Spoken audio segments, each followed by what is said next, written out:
Hello friends, Namrata art and craft ಚಾನೆಲ್ಗೆ ನಿಮ್ಗೆಲ್ಲರಿಗೂ ಸ್ವಾಗತ.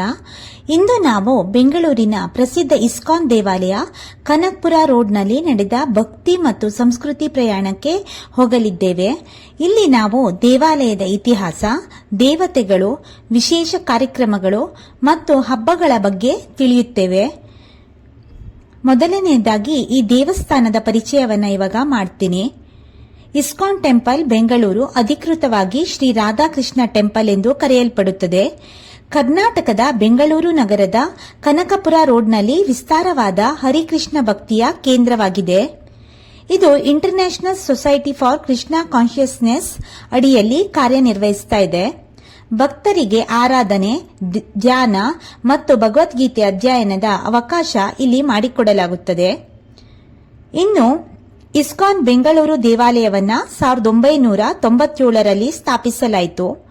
ಈ ದೇವಾಲಯವು ಹರೇ ಕೃಷ್ಣ ಚಳುವಳಿಯ ಪ್ರಮುಖ ಕೇಂದ್ರಗಳಲ್ಲಿ ಒಂದು. ದೇವಾಲಯದ ನಿರ್ಮಾಣವು ಭಕ್ತಿ, ಯೋಗ ಮತ್ತು ಕೃಷ್ಣ ಭಕ್ತಿಯ ಪ್ರಸಾರಕ್ಕೆ ನೆರವು ನೀಡಲು ಮಾಡಲಾಗಿದೆ. ಸ್ಥಳದ ಶಾಂತಿಯುತ ವಾತಾವರಣ ಮತ್ತು ಸಾಂಸ್ಕೃತಿಕ ಚಟುವಟಿಕೆಗಳು ಭಕ್ತರ ಮನಸ್ಸನ್ನ ಆಕರ್ಷಣೆ ಮಾಡುತ್ತೆ. ಇಲ್ಲಿ ಇನ್ನು ಯಾವ್ಯಾವ ದೇವತೆಗಳನ್ನ ನೋಡಬಹುದು ಅಂತ ಇವಾಗ ಹೇಳ್ತೀನಿ. ಈ ದೇವಾಲಯದಲ್ಲಿ ಪ್ರಸಿದ್ಧ ದೇವತೆಗಳಂದ್ರೆ ಶ್ರೀ ರಾಧಾಕೃಷ್ಣ, ಕೃಷ್ಣ ಬಲರಾಮ, ನಿತಾಯ ಗೌರಂಗ, ಶ್ರೀನಿವಾಸ ಗೋವಿಂದ, ಪ್ರಹ್ಲಾದ ನರಸಿಂಹ. ಪ್ರತಿದಿನ ಈ ದೇವತೆಗಳಿಗೆ ವಿಶೇಷ ಪೂಜೆಗಳು, ಆರತಿ ಮತ್ತೆ ಭಜನೆ ಇಲ್ಲಿ ನಡೆಸಲಾಗುತ್ತೆ. ಇನ್ನು ದೇವಾಲಯದ ಮುಖ್ಯ ಆಕರ್ಷಣೆಗಳು ಯಾವ್ಯಾವುದು ಅಂದ್ರೆ, ದೇವಾಲಯದಲ್ಲಿ ಪ್ರಮುಖ ಆಕರ್ಷಣೆಗಳು: ಪ್ರತಿ ಭಕ್ತನಿಗೆ ಶಾಂತಿಯುತ ಪ್ರವೇಶವನ್ನ ನೀಡಲಾಗಿದೆ. ವಿಶಾಲವಾದ ಪ್ರಸಾದದ ಹಾಲ್ ಇದೆ. ಹಸಿವಿನಲ್ಲಿ ಭಕ್ತರಿಗೆ ಉಚಿತ ಭೋಜನವನ್ನ ಇಲ್ಲಿ ನೀಡಲಾಗುತ್ತೆ. ಮಂದಿರದ ಗರಿಷ್ಠ ಶ್ರದ್ಧಾಸ್ಥಳಗಳು: ಧ್ಯಾನ, ಕೀರ್ತನೆ ಮತ್ತು ಪಾಠಗಳಿಗಾಗಿ ದೊಡ್ಡವಾದ ಒಂದು ಮಂದಿರ, ಗರಿಷ್ಠ ಶ್ರದ್ಧಾಸ್ಥಳವನ್ನ ನಾವಿಲ್ಲಿ ನೋಡಬಹುದು. ಪ್ರತಿಯೊಬ್ಬ ಭೇಟಿ ನೀಡುವ ವ್ಯಕ್ತಿಗೂ ವಿಶಿಷ್ಟ ಅನುಭವ ನೀಡುವಂತೆ ಇಲ್ಲಿ ವಿನ್ಯಾಸಗೊಳಿಸಲಾಗಿದೆ.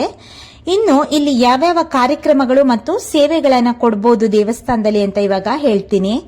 ಇಲ್ಲಿ ನಡೆಯುವ ಪ್ರಮುಖ ಕಾರ್ಯಕ್ರಮಗಳೆಂದ್ರೆ ದೈನಂದಿನ ಪೂಜೆಗಳು. ಮೊದಲಿಗೆ ಆರತಿ, ಭಜನೆ, ಜಪಗಳನ್ನ ನಡೆಸಲಾಗುತ್ತೆ. ಧಾರ್ಮಿಕ ಉಪನ್ಯಾಸಗಳು, ಭಗವದ್ಗೀತೆ, ಶ್ರೀಮದ್ಭಗವತ್ ಅಧ್ಯಯನ.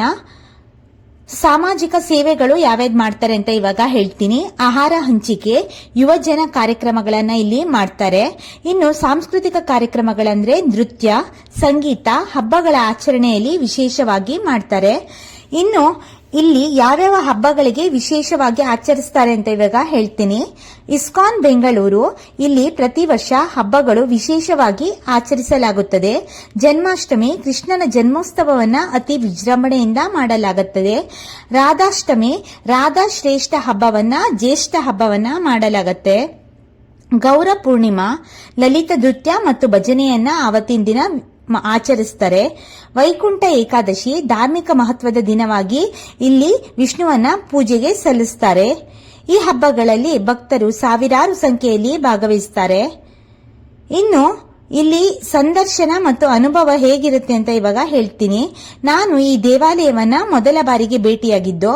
ಇಲ್ಲಿ ಶಾಂತಿ, ಭಕ್ತಿ, ಸೇವಾ ಚಟುವಟಿಕೆಗಳು ನನ್ನ ಜೀವನದ ಮೇಲೆ ಅಮೋಘ ಪ್ರಭಾವವನ್ನ ಬೀರಿದೆ. ಅದೀಗ ನಾವು ಇಸ್ಕಾನ್ ಬೆಂಗಳೂರು ಕನಕಪುರ ರೋಡ್ನಲ್ಲಿ ನಡೆದ ಭಕ್ತಿ ಯಾತ್ರೆಯನ್ನ ನೋಡಿದ್ವಿ. ದೇವಾಲಯದ ಶಾಂತಿ, ಭಕ್ತಿ ಮತ್ತು ಸೇವಾ ಚಟುವಟಿಕೆಗಳನ್ನು ನಾವು ಇಲ್ಲಿ ಖಚಿತವಾಗಿ ಅನುಭವಿಸಬಹುದು. ಈ ದೇವಸ್ಥಾನದ ಸುತ್ತ ಹೊರಗಡೆ ಬಂದು ನಾವು ನೋಡಿದ್ರೆ ಇಡೀ ಬೆಂಗಳೂರು ತುಂಬಾ ಸುಂದರವಾಗಿ ಕಾಣುತ್ತೆ. ಹಾಗೂ ಇದು ಸಂಜೆಯ ವೇಳೆಗಂತೂ ಸನ್ಸೆಟ್ ಇನ್ನೂ ತುಂಬಾನೇ ಚೆನ್ನಾಗಿ ಕಾಣುತ್ತೆ. ಈ ಎಲ್ಲ ಇನ್ಫಾರ್ಮೇಶನ್ಗಳು ನಿಮ್ಗೇನಾದ್ರೂ ಇಷ್ಟ ಆದ್ರೆ ಪ್ಲೀಸ್ ಲೈಕ್ ಮಾಡಿ, ಶೇರ್ ಮಾಡಿ, ಸಬ್ಸ್ಕ್ರೈಬ್ ಮಾಡಿ. ನೀವೇನಾದ್ರೂ ಬನ್ನೇರ್ಘಟ್ಟ ಜೂ, ನ್ಯಾಷನಲ್ ಪಾರ್ಕ್ ಅಥವಾ ಆಶಾಪುರ ದೇವಸ್ಥಾನಗಳಿಗೆ ಹೋದ್ರೆ ಈ ದೇವಸ್ಥಾನಕ್ಕೆ ಬರೋದನ್ನ ದಯವಿಟ್ಟು ಮಿಸ್ ಮಾಡಬೇಡಿ. ನೀವು ಮತ್ತೆ ನಿಮ್ಮ ಫ್ಯಾಮಿಲಿಯೊಂದಿಗೆ ಹೋಗಿ ಒಂದ್ಸಲಿ ವಿಸಿಟ್ ನ ಮಾಡಿ. ಈ ಎಲ್ಲ ಇನ್ಫಾರ್ಮೇಶನ್ ನಿಮ್ಗೆ ಇಷ್ಟ ಆದ್ರೆ ಪ್ಲೀಸ್ ಲೈಕ್ ಮಾಡಿ, ಶೇರ್ ಮಾಡಿ, ಹಾಗೆ ಸಬ್ಸ್ಕ್ರೈಬ್ ಮಾಡೋದನ್ನ ದಯವಿಟ್ಟು ಮರಿಬೇಡಿ. Thank you.